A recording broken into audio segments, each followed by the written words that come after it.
اعوذ باللہ من الشیطان الرجیم بسم اللہ الرحمن الرحیم السلام علیکم ورحمۃ اللہ وبرکاتہ۔ Welcome to online D P S classes.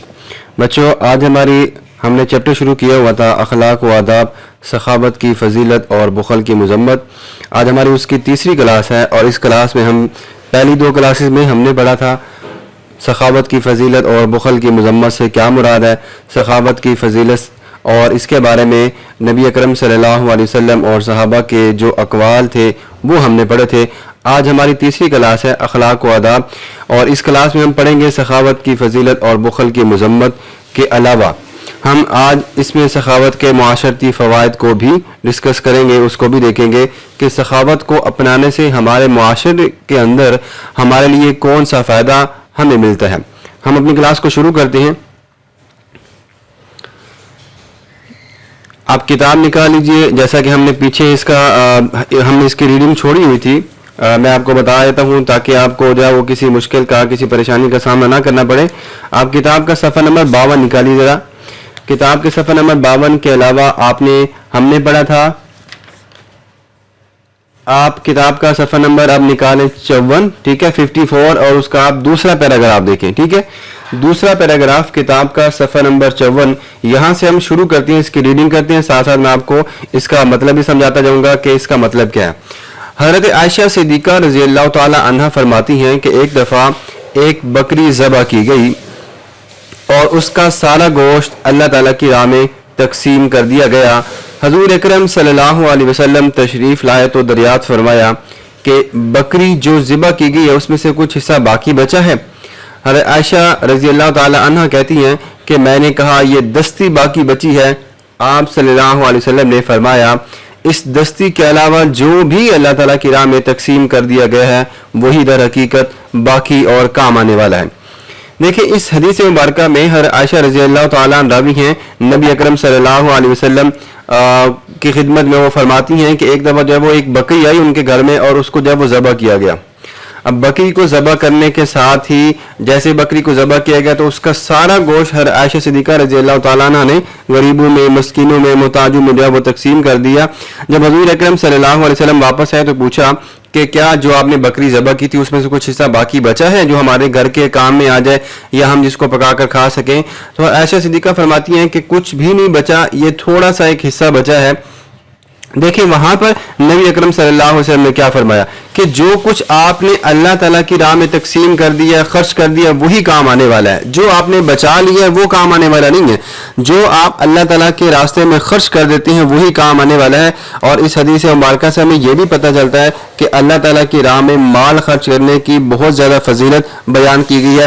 وہ مال آپ چاہے پیسوں کی صورت میں کریں، کسی نقدی کی صورت میں کریں، کوئی مال و دولت، کوئی زمین جائیداد، یا یوں سمجھ لیں کوئی چیز لے کر آپ نے دی ہے، کسی غریب کی مدد کی ہے، یا یوں سمجھ لیں کہ آپ نے کسی کے لیے کوئی فلاحی کام بھی کر دیا ہے تو وہ بھی اس کے زمرے میں آ جاتا ہے کہ آپ اللہ تعالیٰ کے راستے میں کوئی بھی چیز خرچ کرتے ہیں جو کہ اللہ تعالیٰ نے آپ کو وہ نعمت عطا کی ہے، تو اللہ تعالیٰ بدلے میں اس کا آپ کو جو ہے وہ بہت بڑا اجر اور نعمت دیتی ہیں، صلہ بھی دیتے ہیں۔ دوبارہ بتا دیتا ہوں میں آپ کو کہ ایک بکری ذبح کی گئی، جیسا کہ آپ کو پتا ہے کہ قربانی کی عید آنے والی ہے اور اس میں ہم سب لوگ جو ہے وہ بکریوں کو، گایوں کو، یا یوں سمجھ لیں اونٹ کو، جس کی استطاعت ہوتی ہے اس کے مطابق وہ اس کو کوئی چیز لے کر قربانی کرتا ہے۔ قربانی حضرت ابراہیم علیہ السلام کی سنت مبارکہ ہے، اور اس قربانی میں دیکھیں آپ کو یہی درس ابھی بھی دیا جا رہا ہے کہ قربانی جو آپ نے کرنی ہے وہ آپ نے تقسیم کر دینا ہے۔ کہاں پہ؟ غریبوں میں، محتاجوں میں آپ نے تقسیم کر دینا ہے، تاکہ جو آپ آگے بھیج دیں، جو تقسیم کر دیں، وہی آپ کے لیے بھلے کا کام ہو، وہی آپ کے لیے فائدے کا سودا ہو سکتا ہے۔ آپ اگر کسی چیز کو خرچ نہیں کریں گے، یہ یوں سمجھ لیں کہ قربانی کا گوشت آپ غریبوں میں، مسکینوں میں نہیں تقسیم کریں گے تو اس کا کوئی فائدہ نہیں ہے۔ بلکہ میں آپ کو بتا دیتا ہوں کہ اگر آپ قربانی کریں تو اس کے 3 حصے آپ نے کرنے ہیں۔ ایک حصہ آپ نے اپنے لیے رکھنا ہے، ایک حصہ آپ نے اپنے رشتہ داروں کے لیے جو آپ کو ایسا لگتا ہے کہ وہ غریب ہے، مسکین ہے، وہ قربانی نہیں کر سکتے، ان کے پاس طاقت نہیں ہے، پیسے وسائل نہیں ہیں، تو آپ قربانی کا گوشت ان کو بھی دیں۔ اور تیسرے نمبر پر آپ نے اپنی قربانی کے گوشت میں سے تیسرا حصہ جو نکالنا ہے وہ غریبوں، نادار، مسکین، محتاج، فقیروں کے لیے آپ نے یہ حصہ نکالنا ہے۔ سمجھ آ گئی اس بات کی؟ تو قربانی کا گوشت بھی آگے عید کی بڑی عید آنے والی ہے قربانی کی، تو آپ نے اس میں بھی یہی کام کرنا ہے۔ اب ہم آگے بڑھ لیتے ہیں تھوڑا سا۔ صحابہ کرام رضوان اللہ تعالیٰ اجمعین سخاوت میں بڑھ چڑھ کر حصہ لیا کرتے تھے۔ غزوہ تبوک کے موقع پر حضرت ابوبکر صدیق رضی اللہ تعالیٰ عنہ اپنے گھر کا سارا سامان اور حضرت عمر فاروق رضی اللہ تعالیٰ عنہ نے اپنے گھر کا آدھا سامان اللہ تعالیٰ کی راہ میں دے دیا تھا۔ صحابہ کرام کی سخاوت کی بہترین مثالیں موجود ہیں، میں نے آپ کو 2 دن پہلے بھی بتائی تھی۔ حضرت عثمان غنی رضی اللہ تعالیٰ عنہ کا سخاوت کی وجہ سے لقب ہی غنی مشہور ہو گیا تھا۔ غنی کا مطلب ہے بہت زیادہ سخاوت کرنے والا، بہت زیادہ مالدار۔ اب دیکھیں اس پیراگراف میں آپ کو صحابہ کرام کے اسوہ حسنہ کے مطابق صحابہ کرام کے سخاوت وہ کس طرح کیا کرتے تھے اس کے بارے میں بتایا جا رہا ہے۔ اللہ تعالیٰ نے قرآن پاک میں بھی یہی فرمایا ہے وَيُؤْثِرُونَ عَلَىٰ أَنفُسِهِمْ وَلَوْ كَانَ بِهِمْ خَصَاصَةٌ وَيُؤْثِرُونَ عَلَىٰ أَنفُسِهِمْ وَلَوْ كَانَ بِهِمْ خَصَاصَةٌ، اور وہ اپنے آپ پر دوسروں کو ترجیح دیتے ہیں، حالانکہ وہ خود ضرورت مند ہوتے ہیں لیکن اس کے باوجود وہ دوسروں کو ترجیح دیتے ہیں۔ اور یہ کام، یہ آیت مبارکہ ہمارے لیے بھی ہو سکتی ہے کہ اگر ہم اپنے آپ کو دوسروں پر ترجیح دیں، مطلب میں ضرورت مند ہوں لیکن اس کے باوجود میں دوسرے کی مدد کر سکتا ہوں یا دوسرے کی مدد کر دیتا ہوں، تو پھر اس کا ثواب مجھے زیادہ ملنے والا ہے، اور یہی ہمیں بتایا جا رہا ہے۔ اب دیکھیں صحابہ کرام نے جب نبی اکرم صلی اللہ علیہ وسلم نے ایک غزوے کے موقع پر صحابہ سے چندے کی اپیل کی تو حضرت ابوبکر صدیق گھر کا سارا سامان لے آئے۔ اب ایک انسان گھر کا سارا سامان لے کر چلا جاتا تو پیچھے تو کچھ بھی نہیں بچتا، تو پھر وہ کیا کھائے گا، اپنے بیوی بچوں کو، گھر والوں کو کیا کھلائے گا؟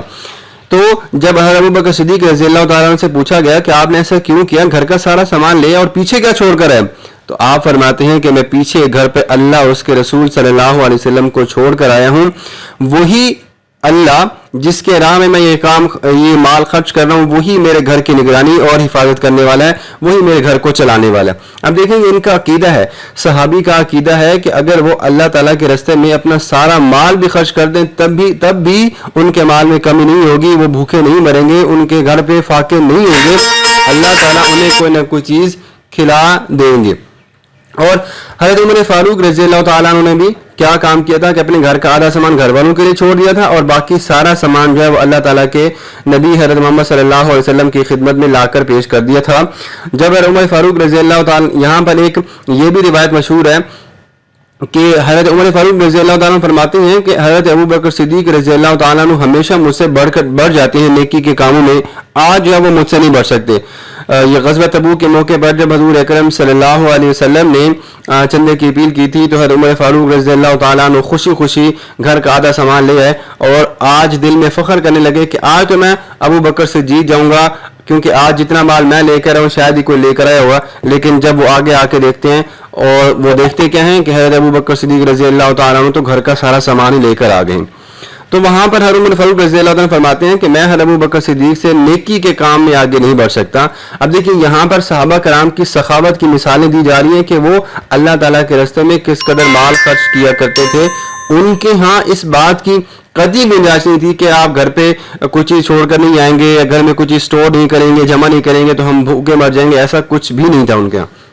یہ دیکھیں حضرت عثمان غنی رضی اللہ تعالیٰ ان کو غنی کیوں کہا جاتا ہے؟ غنی کا مطلب یہ کہ مالدار، بہت زیادہ سخاوت کرنے والا۔ یہ ایک مشہور واقعہ میں نے آپ کو پچھلی کلاس میں بتایا تھا۔ حضرت عثمان غنی رضی اللہ تعالیٰ عنہ نے بہت سے غزوات میں نبی اکرم صلی اللہ علیہ وسلم کی اور جو جنگیں ہوا کرتی تھی ان میں بہت سارے اونٹ، گھوڑے اور مال نقدی کی صورت میں آپ حضرت عثمان غنی رضی اللہ تعالیٰ نبی اکرم صلی اللہ علیہ وسلم کی خدمت میں ان کے یہاں جو ہے وہ صدقہ خیرات کیا کرتے تھے۔ اب ہم آگے بڑھتے ہیں، سخاوت کے معاشرتی فوائد۔ ٹھیک ہے، سخاوت کے معاشرتی فوائد، اس سے پیچھے امید کرتا ہوں کہ آپ کو سمجھ آ گئی ہوگی۔ اب ہم پڑھتے ہیں سخاوت کے معاشرتی فوائد۔ ہم سخاوت کو اپناتے ہیں، ایک رویہ اپناتے ہیں کہ ہم سخاوت کریں، مالدار بنیں، اللہ تعالیٰ کے راستے میں مال خرچ کریں، بے تحاشا مال خرچ کریں، تو ہمیں فائدہ کیا ہوگا؟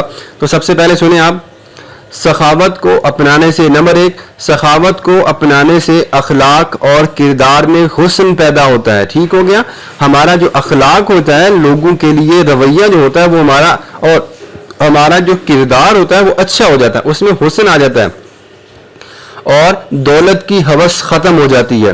ہمارے دلی میں جو دولت کا لالچ بھرا ہوتا ہے وہ ختم ہو جاتی ہے. اگر ہم اللہ تعالیٰ کے راستے میں مال کو خرچ کریں گے تو مال کی محبت پیدا نہیں ہوگی, اور ہمیں کوشش بھی یہی کرنی چاہیے کہ ہم مال کی محبت میں گرفتار نہ ہوں, ورنہ ہم اللہ کو بھول جائیں گے, اللہ کی نافرمانی میں مبتلا ہو جائیں گے. ہم نے کیا کام کرنا ہے, ہم نے سخاوت کو اپنانا ہے. نمبر 2, قلبی طہارت اور پاکیزگی اور برکت حاصل ہوتی ہے.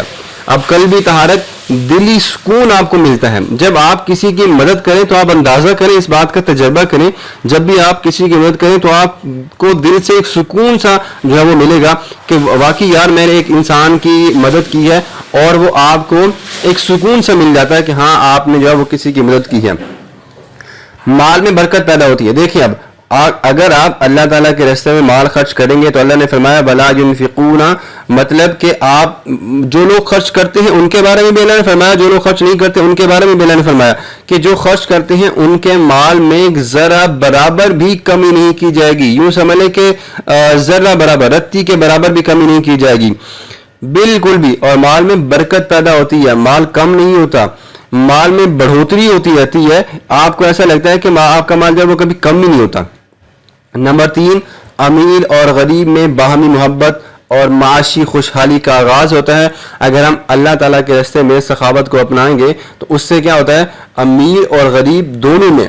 اب چونکہ آپ کو پتا ہے کہ ہمارے معاشرے میں ایک تو رواج ہی ایسا ہے کہ ہم امیر جو طبقہ ہوتا ہے وہ غریب لوگوں کو حقارت کی نظر سے دیکھتا ہے, وہ ان کو کچھ سمجھتا ہی نہیں ہے, وہ ان کو پاؤں کی جوتی تلے اس سے بھی غیر گزر سمجھتا ہے. لیکن اگر ہم اللہ تعالیٰ کی رضا کو حاصل کرتے ہوئے, اس کی رضا کو سامنے رکھتے ہوئے اللہ تعالیٰ کے راستے میں مال کو خرچ کریں گے تو یہاں پر فرمایا جاتا ہے کہ امیر اور غریب میں باہمی محبت پیدا ہو جاتی ہے. دونوں ایک دوسرے کے دوست, رشتہ دار, بھائی, یوں سمجھ لیں کہ دونوں ایک دوسرے کے باہمی محبت والے بن جاتے ہیں, اور معاشی خوشحالی کا آغاز وہیں سے ہوتا ہے.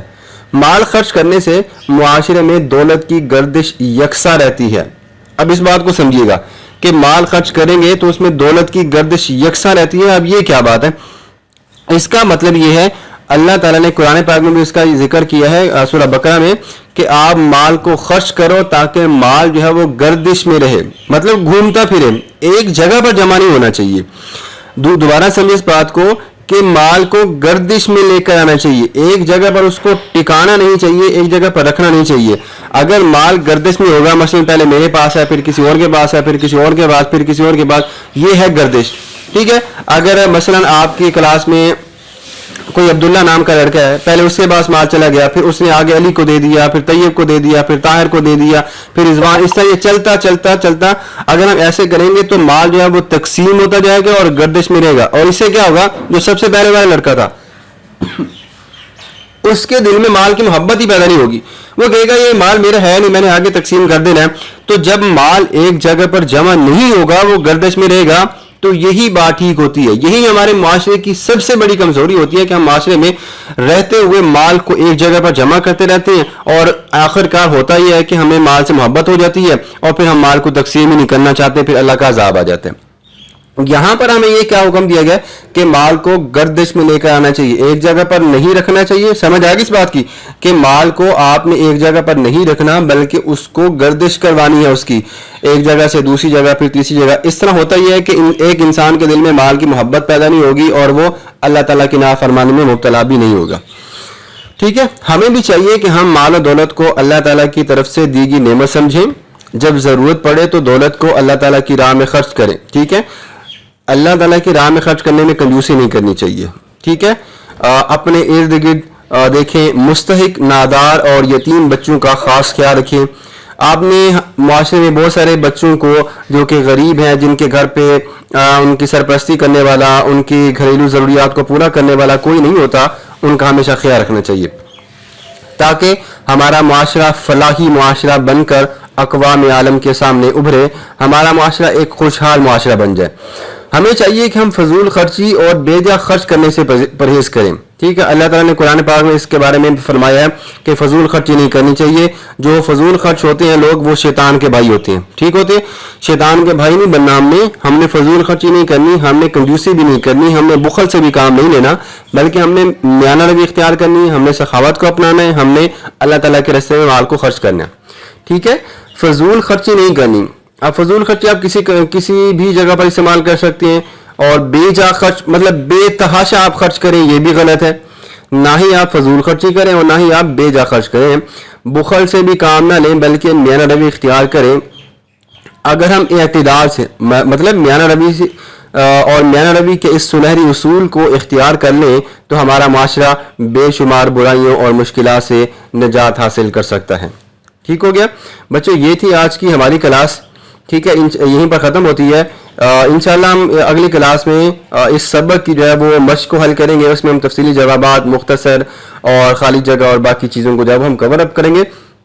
تو میں آپ کو دوبارہ بتا دیتا ہوں اس سبق کا خلاصہ کیا تھا کہ آج ہم نے سخاوت کے معاشرتی فوائد پڑھا. صحابہ کرام رضوان اللہ تعالی اجمعین کا اپنی دنیا میں سخاوت کا رویہ کیسا تھا اور وہ اپنی زندگی میں سخاوت کیسے کیا کرتے تھے وہ ہم نے یہاں پہ پڑھا. ٹھیک ہے, اگر سمجھ نہیں ہے تو آپ پوچھ لیجیے گا. اور اپنا بہت سارا خیال رکھیے گا. اس کلاس کو, اس ویڈیو کو دوبارہ دیکھیے گا, اچھے سے سمجھیے گا اور پڑھیے گا. اور اگلی کلاس میں ہم انشاءاللہ مشق کو حل کریں گے. ٹھیک ہو گیا.